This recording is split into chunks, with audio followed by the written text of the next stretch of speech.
The story so far. Duryodhan is humiliated with the incident that had occurred at Indraprasth. To avenge his humiliation, Shakuni and Duryodhan hatch an evil plan of defeating the Pandavas in a game of dice.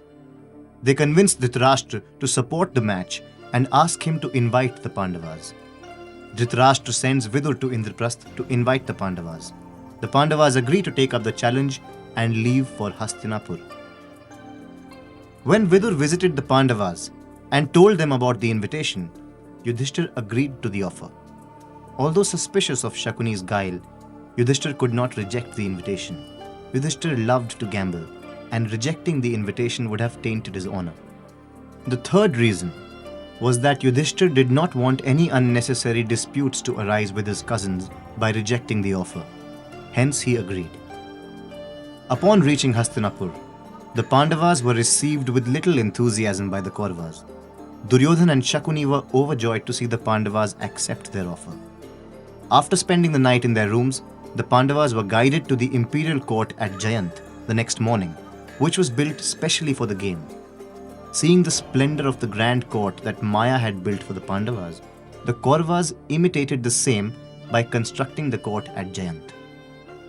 At the court, the Pandavas sat against Shakuni and the Kauravas. The game of dice was played before them.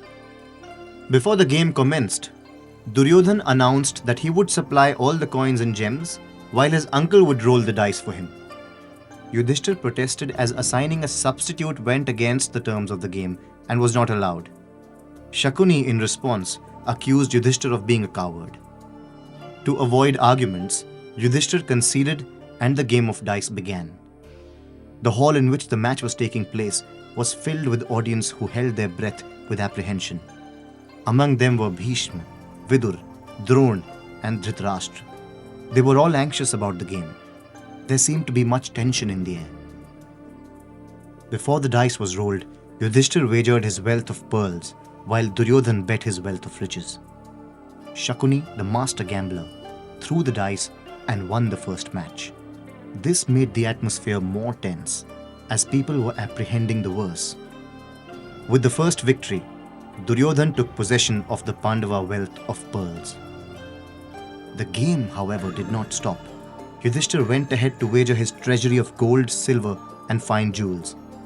As the dice was rolled again, sounds of cheers for Shakuni vibrated through the hall. Shakuni won the second round too, and took possession of Yudhishthir's wealth. Following his defeat, Yudhishthir wagered his chariot, his army, his horses, and his kingdom, all of which were taken away by the Kauravas in the successive rounds as they kept winning round after round with Shakuni's help. Having lost all his wealth and possessions, Yudhishthir was now left with nothing. While Shakuni and Duryodhan instigated Yudhishthir to gamble, Yudhishthir wandered into confusion and indecision. The decision he would make now would spell doom for his clan in the days to come.